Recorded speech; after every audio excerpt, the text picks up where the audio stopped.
It's time to get real. You are more than capable of reaching every single one of your marketing, social media, and business goals that you set. And I believe this with all of my heart, every single one.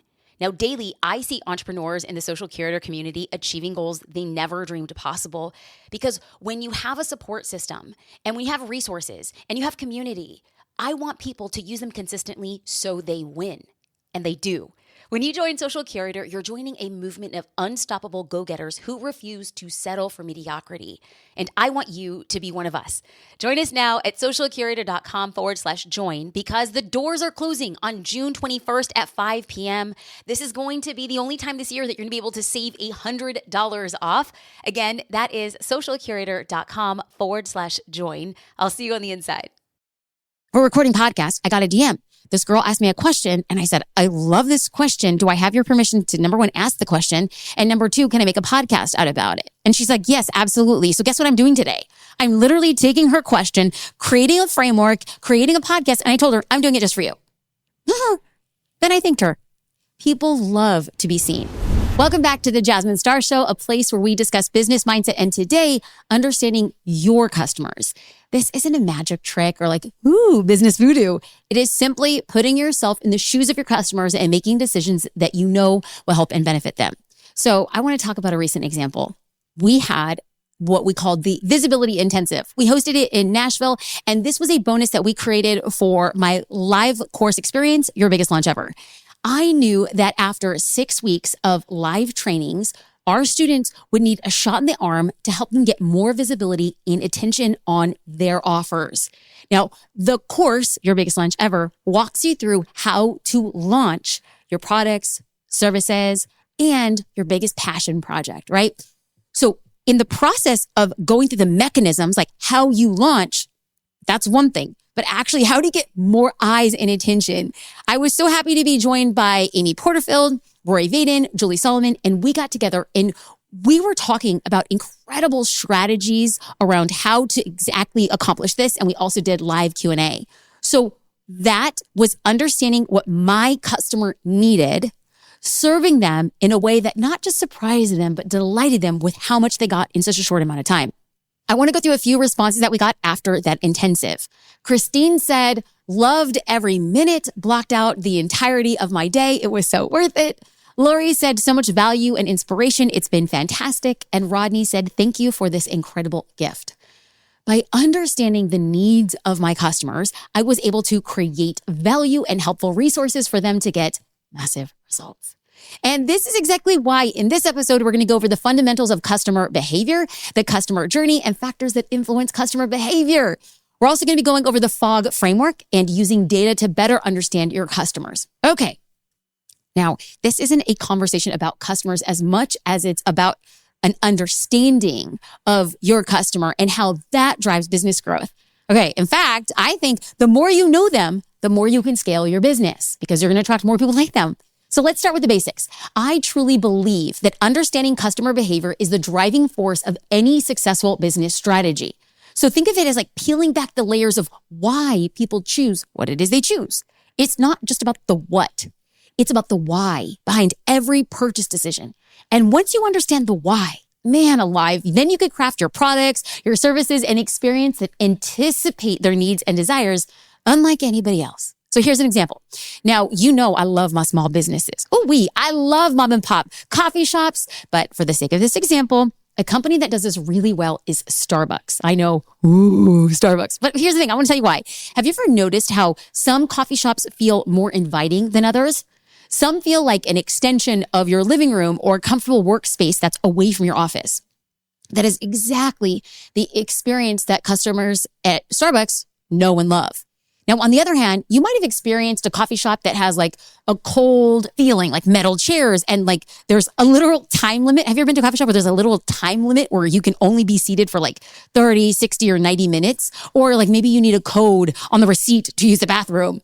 I think that these coffee shops scream, get your coffee and please leave. Thank you very much. So yes, Starbucks has comfy chairs, plenty of space, free Wi-Fi, which creates a warm and inviting atmosphere. But there's a reason that they do this, and it isn't just about creating a nice experience. It has to do with what they called a third space. Starbucks noticed the need for people to go and meet at a place that wasn't work or wasn't home, where people wanted to feel comfortable. It's a place to relax and socialize and catch up on work or personal life. They called this a home away from home. So here's a side note. Bars use the same third place strategy that creates a sense of belonging and keeps people coming back. And they do this by saving chairs, remembering customers' names, or having bartenders that are like, oh, this place is not just with you, it's for you. Now, by understanding the need for a third place, Starbucks has become not just a coffee shop, but I'm going to come out and say, not that this is new, but a cultural phenomenon. They've tapped into the why behind their customers' purchasing behavior and crafted an experience that keeps them coming back for more. Now, I recorded a podcast episode and it was called How to Create an Unforgettable Customer Experience. And that goes over the customer journey in detail. I highly recommend that you listen to that. And I'm going to link it for you in the show notes. But just to get us on the same page, because it really does, it goes in deep. I want you to listen to that. But in order for us to have the rest of this conversation, I'm going to do a quick review to make sure that we're on the same page.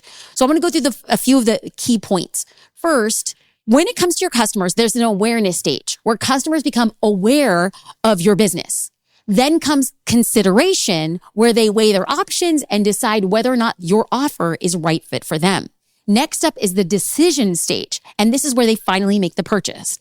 And finally, there is the post-purchase stage, where their experience after buying from you can literally influence their loyalty and whether they're going to come back for more. Okay. Now, I'm going to give you an exercise at the end of this episode to help you improve these stages, especially after you listen to that last episode, because you want your customers coming back. You want them to buy more. So make sure that you listen until the very end. Okay, this brings me to the Fogg Framework. This concept was developed by psychologist B.J. Fogg. Y'all know I love me some psychology and the brain up in business.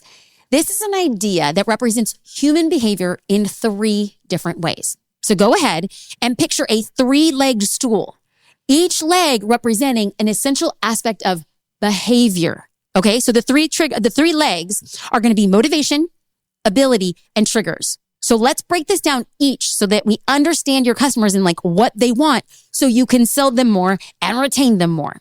So motivation, this is the first leg on that stool. Motivation is the fuel that drives action. It gets us out of bed every morning and it pushes us towards our goals.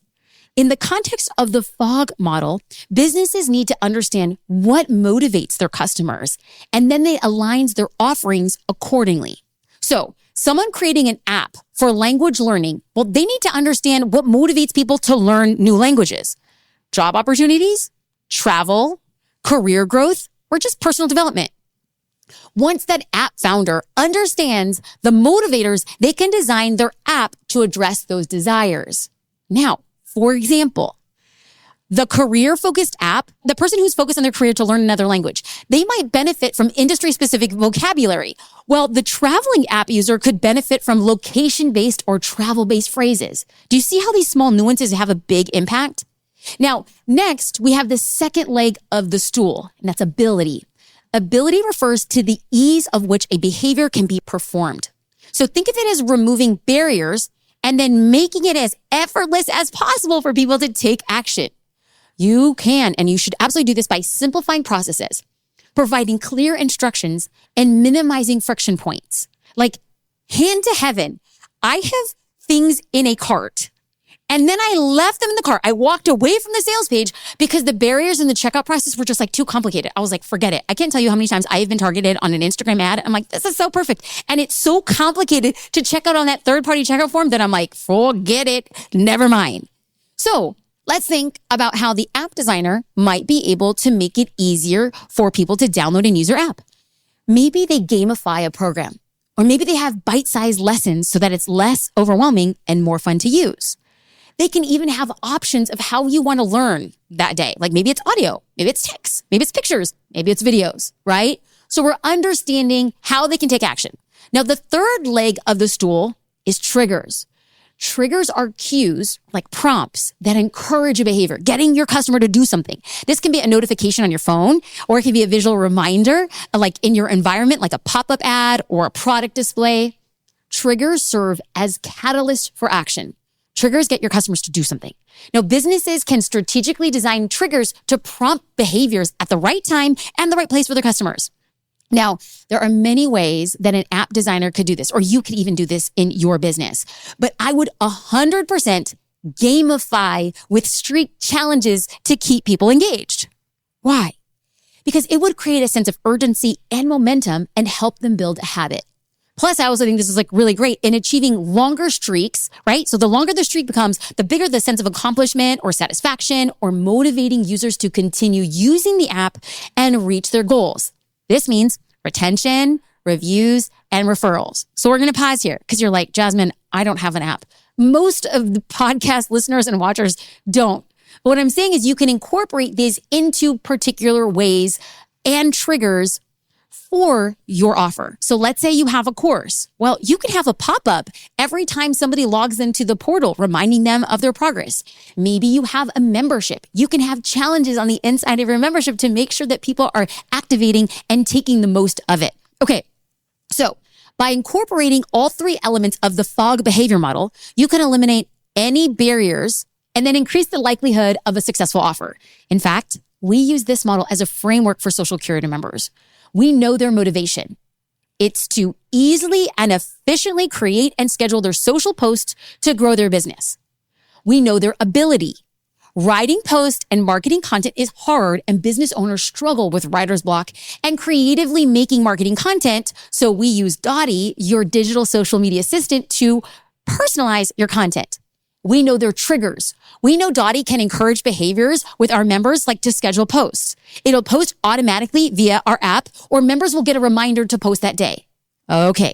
The more we improve our knowledge of our members, the longer they will invest in our offer. And the more you know your members, customers, the longer they're going to invest in yours. So now let's flip this luxurious opportunity that Social Curator has. When you see Starbucks first come about, they did not have the luxury of studying mountains of customer data that we have today. Like back in the 70s when Starbucks started, gauging customer preferences relied heavily on smaller focus groups and a bit of intuition. Today, data gives us a granular look with what works and what doesn't. So how do you use data and gather information to understand customer behavior? Well, we could talk about that in a moment, but first, here are my top 3 ways, my personal favorite ways, to find out about my audience, clients, and community members. Like, I want to know what they want more from me. So this is how I do it. This is how I want you to do it too. Number 1, ask them. I know. That's probably not what you want to hear. It's not sexy, but I recently got the best feedback from podcast listeners. I am talking about long, detailed messages of people telling me what they wanted more of and why. You guys, when you guys do this, I am literally touched and I am moved and I am like, game on. I will give you more of what you want. Why? This ain't for me. It's for us. I win, you win.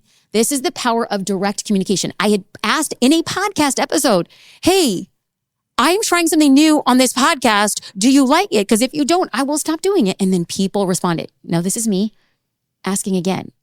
We are creating frameworks and we're changing the scope of how we're creating go-to-market strategies for business owners.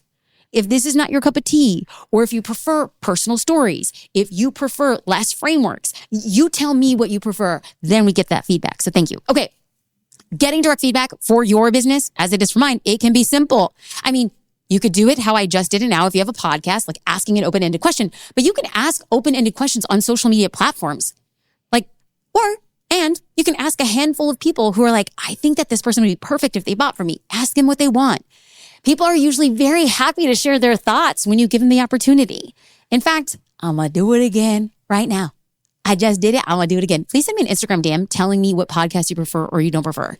I read and I personally respond to each one. I literally feel so thankful getting your feedback because it makes this show better. And when it's better, y'all leave reviews. Okay, let's talk about those reviews. If you have listened to more than 3 episodes on the Jasmine Star Show and have not left a review, homie, are we really homies? I ask for very little. Your 30-second review has like 30 years of impact. I know that sounds dramatic, but it is very true. Let's get into number 2, how to get feedback and ask people what they want.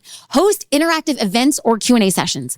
I think I've talked about this before on my podcast, but during my most recent launch, this is how I found out what language to use.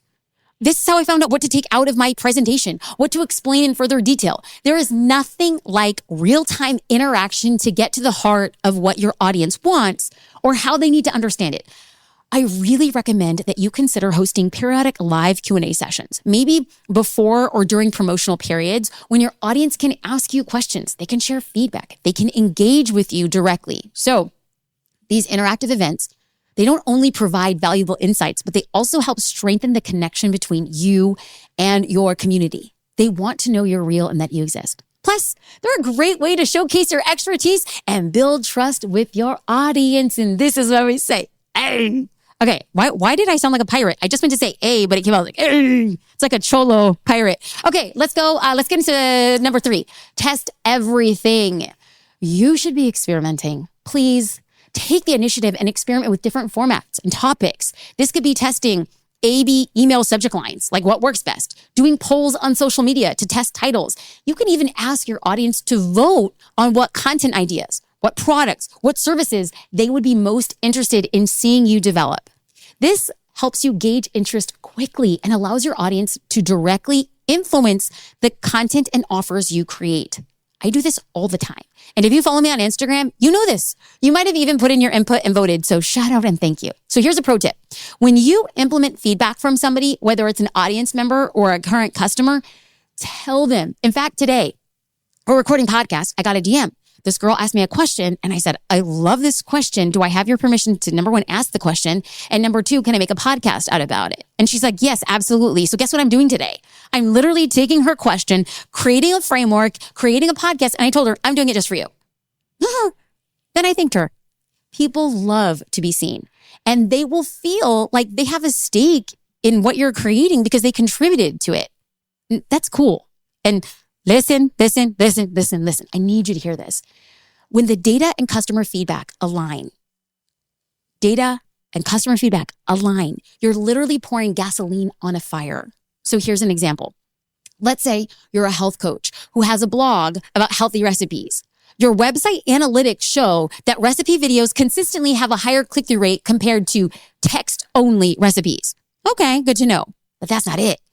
In a recent poll, you asked your audience what format they prefer for recipes. The majority say, they find the videos the most helpful. This alignment between data and feedback tells you to focus on creating more recipe videos as it's already what your audience wants and engages with on your site. Okay, you want to do another example? I love these business examples. I love these strategies. Okay, good. I'm so glad you said that. Now let's go on. Let's say you host a Q&A session on social media about fitness routines. Most of the questions are about modifications for common injuries. And they express like, you know what? I really like shorter body weight workouts. Okay. This tells you that maybe they've been injured before, or maybe they're newer to working out. Good to know. So then you analyze their social media engagement and you see that posts that have low impact exercise routines or like injury modification tips, they consistently receive the most likes, shares, and comments. This data validates the feedback from your Q&A, proving there is a clear need for content in this area. Nice work. Okay, so before I get into your action steps, I want to recap a few things that we went over today. We talked about the fundamentals of customer behavior. We talked about how Starbucks understood their customers' behavior and the gap in the market. And then they used how to build the third place. We went over the 4 stages of the customer journey, which is awareness, consideration, decision, and post-purchase. Please listen to that old podcast because it's so helpful in deep diving in that. We talked about the Fogg Framework. This idea represents human behavior in 3 different ways: motivation, ability, and triggers. And finally, we discussed using both data and feedback to make a good decision. If you cross-reference this, I promise you it will steer you in the right direction. Data has completely changed the way I show up as an entrepreneur. I used to take guesses. I used to rely on intuition. I used to say, well, if it works for them, it must work for me. It wasn't until I deep dove into data and now I make data-driven decisions. That has decreased my risks and increased my profitability. Yes and amen. Okay, so I have 2 action steps for you. Number 1, go and listen to my podcast episode linked in the show notes. It's called How to Create an Unforgettable Customer Experience.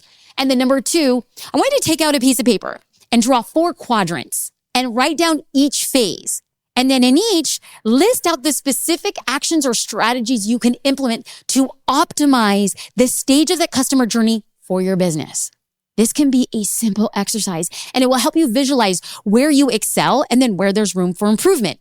And this is ultimately going to guide you towards creating an unforgettable customer experience that keeps people coming back for more. This is how you grow and scale your business. I want to say thank you for listening to the Jasmine Star Show. It is an honor and a privilege to share this with you. If you have gotten just one thing from this episode, I would be incredibly grateful. And it would be so kind of you to leave a review. I look forward to creating these podcasts. I look forward to connecting with you in audio and visual. Thank you for listening to the Jasmine Star Show.